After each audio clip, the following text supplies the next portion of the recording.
Bonjour à tous, aujourd'hui je souhaiterais évoquer avec vous les revirements de jurisprudence pour l'avenir, parce que la Cour de cassation a rendu donc deux arrêts aujourd'hui sur cette question, et c'est une problématique qui est très intéressante puisqu'elle va nous permettre de revenir un peu auparavant sur l'effet rétroactif de la jurisprudence, l'effet déclaratif de la jurisprudence, c'est des expressions qui sont synonymes, et c'est quelque chose qui est très difficile à comprendre pour des non-juristes ou pour des juristes débutants, cet effet déclaratif de la jurisprudence.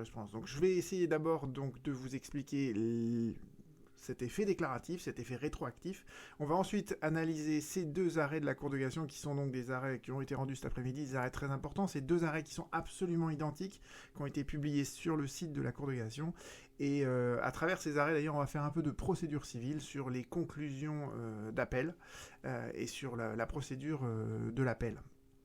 Et c'est à propos de cette problématique d'ailleurs que la Cour de cassation a considéré qu'il fallait moduler dans le temps l'effet de son revirement de jurisprudence, et c'est ce que je voudrais vous expliquer à travers donc cette vidéo. Donc là ici je vous ai mis en fait de manière plus visible les arrêts, donc on va analyser ça après. Revenons d'abord donc sur l'effet rétroactif, sur l'effet déclaratif de la jurisprudence. Je crois que je l'ai sans doute brièvement évoqué dans une vidéo préalable, mais approfondissons donc cette question. Et c'est en fait un des défauts, un des reproches en fait récurrents que l'on fait à la Cour de cassation, à la jurisprudence de la Cour de cassation, c'est que quand elle a décidé de faire un revirement de jurisprudence, quand elle a décidé de reconnaître à travers un arrêt de principe une solution nouvelle, eh bien cette solution, en fait, elle s'applique à tous les procès qui sont en cours. Et en soi, l'effet déclaratif, l'effet rétroactif de la jurisprudence de la Cour de cassation, c'est pas très gênant tant que les juges arrivent à statuer rapidement. Mais le problème de la France, c'est qu'il y a une lenteur juridictionnelle qui est endémique, qu'on essaye de résorber. Et là, le garde des Sceaux vient d'annoncer qu'il allait recruter des milliers de personnes pour travailler dans les tribunaux, pour essayer justement de désengorger les tribunaux, de raccourcir les délais entre le moment où on assigne en justice et le moment où on obtient une décision de justice. Mais vous voyez bien qu'à l'heure actuelle, pour obtenir par exemple un jugement devant le Conseil de prud'homme de Paris, il faut à peu près 3 ans. Devant la Cour d'appel de Paris, il en faut à peu près autant. Et pour que la Cour de cassation statue, je ne me rappelle plus de ce qu'elle dit dans son dernier rapport annuel, mais je crois que c'est un délai qui doit être à peu près de l'ordre de quasiment 1 an, voire un peu plus. Et en plus, ça varie d'une affaire à l'autre. Enfin, vraiment, c'est des estimations que je vous donne là qui sont à la louche, d'accord, qui sont même pas des moyennes ou des médianes.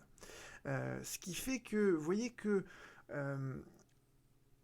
on peut se retrouver à ce que la Cour de cassation, elle reconnaisse une solution dans le cadre d'un de ses arrêts, qui s'applique en fait à une instance en cours qui a débuté 10 ans auparavant. Et j'essaierai de vous retrouver en fait un article du professeur Rémi Lipchabert qui décrivait bien en fait l'inconvénient de cet effet rétroactif, de cet effet déclaratif de la jurisprudence, dans le cadre en fait d'un procès contre un chirurgien. Et en fait, le chirurgien, il avait commis une erreur de diagnostic dans le cadre d'une intervention chirurgicale qui avait eu lieu dans le début des années 80. Et le procès s'était noué, et ça faisait 10 ans que le procès avait lieu, et au final, en fait, la cour d'appel statue donc au bout de 18 ans, et elle condamne en fait le médecin au regard des manquements qu'on pouvait lui reprocher vis-à-vis de son obligation d'information vis-à-vis du patient. Et c'est vrai que tout au long des années 80, 90 et surtout des années 2000, la Cour de cassation n'a cessé en fait d'alourdir l'obligation d'information qui pèse sur le médecin vis-à-vis du patient. Donc le médecin, il est tenu d'informer le patient de tout ce qui peut lui arriver et de toutes les complications possibles qui peuvent lui arriver. Et vous voyez que donc en 2018, voilà, on condamne un chirurgien pour avoir manqué à cette obligation d'information qu'on a reconnue durant les 20 dernières années, alors que ce qu'on lui reproche en réalité c'est un défaut d'information pour un acte chirurgical qu'il avait commis dans les années 80, d'accord, à une époque où l'obligation d'information du chirurgien n'existait pas. Et le professeur Liebschaber dit, vous voyez, on est tributaire en fait de la lenteur de la justice. Et la justice est tellement lente qu'il faut 18 années de procédure pour arriver à clore, à trancher définitivement ce procès. Et évidemment, entre-temps, les règles, elles ont complètement changé. La jurisprudence de la Cour de cassation a complètement évolué. Et c'est un peu inéquitable, enfin injuste, pour ce chirurgien de lui appliquer en fait des règles jurisprudentielles qui ont été dégagées des décennies après.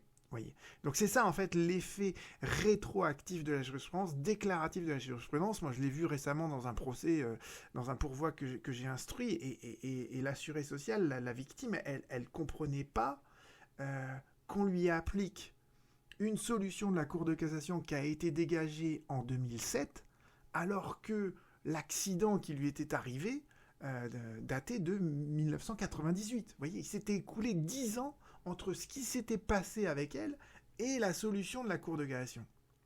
Et donc la Cour de cassation, elle est consciente de ce genre de défaut de sa jurisprudence, de cet effet déclaratif et rétroactif, et donc parfois elle essaye d'atténuer justement cela, et ce qu'elle fait en fait, c'est qu'elle fait un revirement de jurisprudence pour l'avenir. C'est-à-dire, elle dit, je fais un revirement de jurisprudence, mais je ne l'appliquerai pas au cas d'espèce. Et ça, c'est une situation qu'on retrouve souvent dans les pays anglo-saxons. Le juge anglo-saxon, il est favorable à ce type de raisonnement. Il considère qu'effectivement, parfois, on ne peut pas, c'est tellement imprévisible qu'on ne peut pas appliquer immédiatement un revirement de jurisprudence. Et si la Cour de cassation le fait, c'est sans doute également parce que le Conseil constitutionnel le fait très souvent. Alors le Conseil constitutionnel, c'est prévu en fait dans l'article 62 de la Constitution, qui peut moduler dans le temps les effets de ses décisions. Il peut parfaitement décider que sa déclaration d'inconstitutionnalité, elle ne produira d'effet qu'au bout d'un an, ce qui permet au législateur entre-temps de voter une nouvelle loi. Et dans ces cas-là, en fait, la déclaration d'inconstitutionnalité ne profite qu'à celui qui a formé la question prioritaire de constitutionnalité. On pourra reprendre ça bientôt quand certaines de mes QPC auront été jugées. Mais revenons-en donc à ces deux arrêts donc, du 20 mai 2021. Et qu'est-ce qui se passe? Donc en fait là on est sur une question de procédure d'appel, de procédure devant la cour d'appel, et la cour de cassation nous dit donc là qu'elle rend une solution de principe puisqu'elle relève un moyen d'office, c'est ça l'article 1015 du code de procédure civile, et qu'est-ce qu'elle relève? C'est quoi ce moyen qu'elle va relever d'office, ce moyen de pur droit? Eh bien c'est un moyen qui est articulé autour de deux articles du code de procédure civile que je vais vous expliquer en fin de vidéo, et l'article 6.1 de la CEDH. L'article 6.1 de la CEDH, dès que vous voyez ça, vous savez que c'est les exigences du procès équitable qui sont en jeu. Et le chapeau donc, de la Cour de cassation, il s'articule autour de deux phrases. Et dans la première phrase, en fait, la Cour de cassation nous révèle en fait la nouvelle solution qui se dégage des articles 542 et 954. Et cette solution, c'est quoi? C'est que quand on fait appel, celui qui l'appelant, donc celui qui a interjeté appel, dans ses conclusions, il doit impérativement dire pourquoi il demande l'infirmation du jugement ou l'annulation du jugement. Il doit absolument dire je demande l'annulation totale du jugement, l'infirmation totale du jugement, ou bien simplement une affirmation partielle sur tel et tel du chef du dispositif du jugement, et non pas sur les autres, parce que les autres lui satisfont parfaitement. D'accord? Donc ça, c'est ce que dit la Cour de cassation. Elle nous dit, les conclusions de l'appel, elles doivent impérativement mentionner ce que l'on demande à la Cour d'appel d'infirmer ou d'annuler. Et si jamais ceci n'est pas mentionné dans les conclusions, eh bien, à ce moment-là, la Cour d'appel ne peut que confirmer le jugement. Donc vous voyez que c'est une règle procédurale et formaliste qui a des conséquences très graves. Parce que si vous demandez, si dans le reste de vos conclusions vous dites voilà, ce jugement il est critiquable pour telle et telle et telle raison, mais que vous oubliez cette formule un peu sacramentelle de dire je veux que le jugement soit infirmé sur ce point ou annulé sur ce point, eh bien si vous n'avez pas utilisé cette formulation sacramentelle, la Cour d'appel ne peut que confirmer le jugement. Et ce que rajoute la Cour de cassation dans ces deux arrêts, c'est que cette règle procédurale, qu'elle a révélée dans un arrêt donc du 17 septembre 2020, elle l'a révélée donc pour la première fois dans un arrêt publié, donc c'est la première fois que les deux textes étaient interprétés d'une telle manière. Et bien si on devait appliquer cette jurisprudence à des instances d'appel où l'appel a été interjeté avant, vous voyez, eh bien, ça serait brutal pour l'appelant, puisqu'il a ignoré une formalité qui n'existait pas au moment où il a fait appel. Et donc la Cour de cassation dit l'application immédiate de ma propre jurisprudence que j'ai révélée dans cet arrêt du 17 septembre 2020, eh bien, si je devais appliquer immédiatement ça à toutes les instances qui ont été introduites par une déclaration d'appel antérieure à la date de cet arrêt, eh bien, cela priverait les appelants d'un procès équitable, en fait, ça les priverait de l'accès au juge d'appel. Puisque la seule chose que pourrait faire la Cour d'appel, c'est de dire « je ne peux pas statuer sur vos prétentions parce que vous avez oublié de mettre dans vos conclusions qu'il fallait infirmer ou annuler une partie du jugement dont vous avez interjeté appel. » Donc voilà la solution, voilà comment la Cour de cassation justifie en fait qu'elle va moduler dans le temps l'application de sa jurisprudence. Pourquoi ? Parce que les exigences du procès équitable, l'accès au juge en fait, serait anéanti par cette application immédiate de la jurisprudence. Et au cas d'espèce, donc là je vous ai fait un tableau parce que quand vous comparez les deux arrêts, en fait voilà les deux parties des arrêts qui ont été censurés par la Cour de cassation. Dans le deuxième arrêt en fait, à la fin des conclusions en fait, il y a l'appelant demandait à ce que soient fixées certaines choses, que la partie adverse soit condamnée à certaines choses. Elle demandait qu'il y ait des dires et jugés. Alors les dires et jugés, à l'heure actuelle c'est quelque chose qui est un peu débattu. On ne sait pas trop si c'est des prétentions ou pas, mais ça je vous en ferai une autre vidéo éventuellement. Et ce qui manquait donc à ces conclusions, c'est qu'à aucun moment, l'appelant concluait expressément à la réformation ou à l'annulation du jugement déféré. Et de la même manière, en fait, dans l'autre arrêt, on pouvait également reprocher à l'appelant de n'avoir pas précisé au préalable s'il demandait l'infirmation du jugement entrepris. Et à chaque fois, donc la Cour de cassation va casser ces arrêts parce que certes, la Cour d'appel n'a pas commis d'erreur de droit dans son raisonnement, d'accord ? Au jour où elle a statué, la Cour d'appel, elle a appliqué la jurisprudence de la Cour de cassation qui lui était antérieure à son arrêt. Donc en soi, vous voyez, on ne peut pas reprocher à une Cour d'appel d'appliquer immédiatement une jurisprudence de la Cour de cassation. Sauf que c'est l'arrêt, donc il est conforme à l'état du droit depuis le 17 septembre 2020. Donc ça, on ne peut pas le reprocher à la Cour d'appel, mais c'est quand même un résultat qui est contestable. Pourquoi ? Parce que, eh bien, en fait, cet état du droit, au jour où la Cour d'appel était amenée à statuer, eh bien, cet état du droit, il était absolument imprévisible. Il n'était pas prévisible lorsque l'appelant a interjeté appel. Donc, vous voyez, cette nouvelle règle procédurale qui priverait complètement l'appelant d'un accès à la Cour d'appel, eh bien, on ne peut pas lui opposer, même si en toute rigueur, on devrait lui opposer, mais là, on ne va pas lui opposer. Pourquoi ? Parce que ça le priverait complètement d'un accès au juge. Donc voilà, ce qui vous explique en fait comment la Cour de cassation admet parfois de moduler les effets dans le temps de sa jurisprudence. Alors elle le fait volontiers, et je vous recenserai d'ailleurs dans le texte ci-dessous les autres exemples que j'ai trouvés en fait de modulation dans le temps des arrêts des revirements de jurisprudence. Donc c'est pas le seul cas en fait, c'est pas la première fois que la Cour de cassation le fait. Simplement, elle a souvent tendance à le faire pour des questions de procédure. D'accord, donc c'est le domaine de prédilection de ces modulations dans le temps des revirements de jurisprudence. C'est souvent sur des problématiques qui ont trait à la procédure, mais c'est beaucoup plus rare dans des questions qui touchent au fond du droit. Et vous voyez, le fond du droit, c'est de savoir, par exemple, quelle est l'obligation d'information d'un médecin vis-à-vis d'un patient. Vous voyez, ça, c'est une obligation. C'est le fond du droit. Et ça, ces évolutions de jurisprudence, malheureusement, elles ont un effet déclaratif. Et quand la procédure dure depuis des années, eh bien, malheureusement, parfois, ça s'applique à un justiciable de manière assez, on va dire, discutable. Donc voilà pour vous expliquer en fait toute cette problématique sur l'effet rétroactif, déclaratif de la jurisprudence et la modulation dans le temps des revirements de jurisprudence. Voyons maintenant, faisons un peu de procédure civile si vous le voulez bien en fin de cette vidéo pour comprendre en fait les enjeux en fait qu'il y a derrière cette question de procédure.